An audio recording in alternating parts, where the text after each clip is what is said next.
میں نے ایک دعویٰ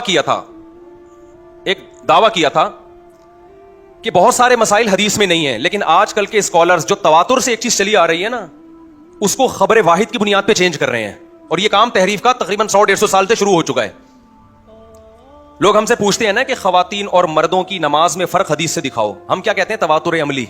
صدیوں سے اسی طرح چلا آ رہا ہے. تابعین، تبع تابعین، چاروں اماموں کا اتفاق ہے کہ عورت سمٹ کے نماز پڑھے گی. اس پہ ہمیں حدیث پیش کرنے کی ضرورت بولو نہیں. امام بخاری کو ایک تابعیہ ملی تھی جن کے بارے میں کہا کہ مردوں کی طرح نماز پڑھتی تھی. اس کا مطلب خود امام بخاری مانتے ہیں باقی کیسے پڑھتی تھی؟ سمٹ کے پڑھتی تھی. ایک کو ہائی لائٹ کیوں کرتے؟ لیکن ہمارے یہاں اہل حدیث حضرات کیا کہتے ہیں؟ حدیث لاؤ، حدیث لاؤ. تو میں نے سوال کیا تھا پھر اہل حدیث حضرات سے، آپ بجائے ان کو اس بات کا جواب دینے کے الٹا ان سے سوال پوچھا کریں کہ ہر مسئلے پر اگر حدیث چاہیے، اس پر کوئی حدیث پیش کرو کہ عورت آہستہ لبیک کہے گی. ہمارے پاس کوئی حدیث اس پر نہیں. عبداللہ بن عمر کا ایک ضعیف قول ہے، وہ بھی ان کا اپنا قول ہے، حدیث نہیں ہے. اس پر کوئی حدیث پیش کرو کہ عورت صفا اور مروہ میں چلے گی، دوڑے گی نہیں. یہ تو تواتر سے ثابت ہے. اس پر کوئی حدیث پیش کرو کہ عورت رمل نہیں کرے گی. ہم چاہتے ہیں نا پہلے 3 چکروں میں سینہ ذرا کندھے اچکا کے 3 چکر لگاتے ہیں نا، حالانکہ اس پر کوئی حدیث نہیں ہے کہ عورت یہ کام نہیں کرے گی.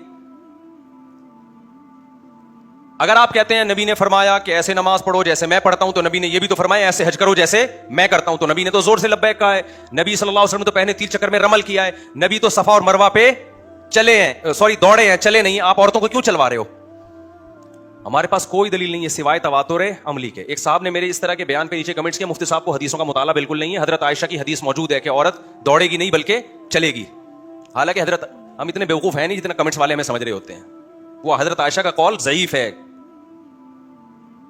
اور ویسے بھی حضرت عائشہ کا قول ہے نا، وہ قولوں کو ہی لینا ہے. وہ پھر تو ہمارے پاس عورتوں کے سمٹنے کے اقوال ہیں صحابہ تابعین سے. آپ تو ہم سے حدیث مانگ رہے ہو، حدیث کا مطلب آپ کیا لیتے ہو؟ نبی کی بات. دیکھو حضرت عائشہ اگر حدیث میں آتا ہے کہ ایسے حج کرو جیسے میں کر رہا ہوں، تو پھر نبی کی بات کو لیا جائے گا، عائشہ رضی اللہ عنہا کی بات کو لیا جائے گا. نبی کی بات کو تو اہل حدیث یہی کر رہے ہوتے ہیں نا کہ ہم نے کلمہ نبی کا پڑھا ہے، عائشہ کا تھوڑی پڑھا ہے. اول تو حضرت عائشہ کی یہ قول ضعیف ہے، اور اگر مان بھی لیا جائے تو آپ اسلاف کی بات کو کیوں لے رہے ہیں بھائی؟ حضرت عائشہ کا شمار اسلاف میں ہوتا ہے، پیغمبروں میں نہیں ہوتا.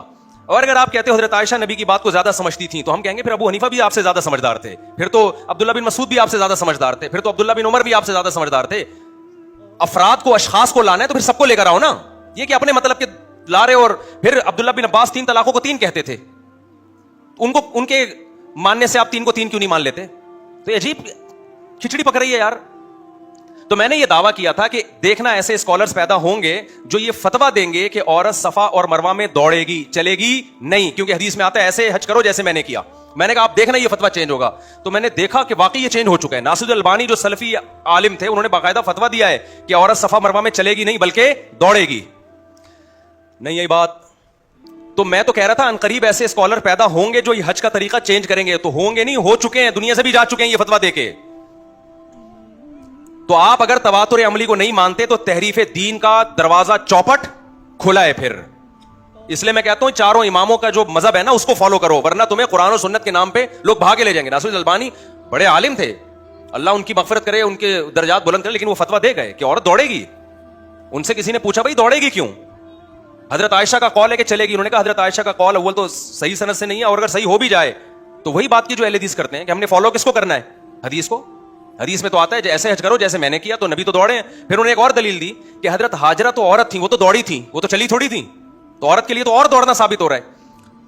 لیکن اگر ہم اس فتوے کو فالو کرتے ہیں، اس کا مطلب 1400 سال سے امت گھاس کھا رہی تھی. اس کا یہ مطلب ہوگا کہ نہیں ہوگا؟ اب 15ویں صدی میں ہمیں سمجھایا جا رہا ہے کہ حج کا سنت طریقہ کیا ہے. بالکل اسی طرح ہم کہتے ہیں 1400 سال سے عورتیں سمٹ کے نماز پڑھتی آ رہی ہیں.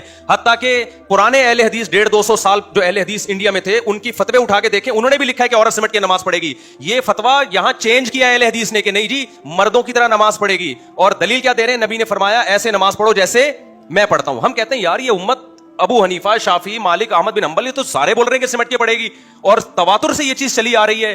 تمام فقہا یہی لکھتے آ رہے ہیں سمٹ کے پڑے گی. تو یہ سارے قرآن، امام احمد بن حنبل تو امام بخاری کے استاذ تھے، انہوں نے بھی کہا کہ سمٹ کے نماز پڑھے گی. تو یہ سارے کیا تھے؟ کہتے ہیں ہم نے کلمہ ان کا نہیں پڑھا، ہم نے کلمہ کس کا پڑھا ہے؟ پیغمبر کا. تو میں سمجھا پا رہا ہوں کہ کس طریقے سے مجتہدین سے بدگمانی، صحابہ تابعین سے بدگمانی پھیلائی جا رہی ہے. لیبل کیا لگایا جا رہا ہے؟ قرآن و سنت.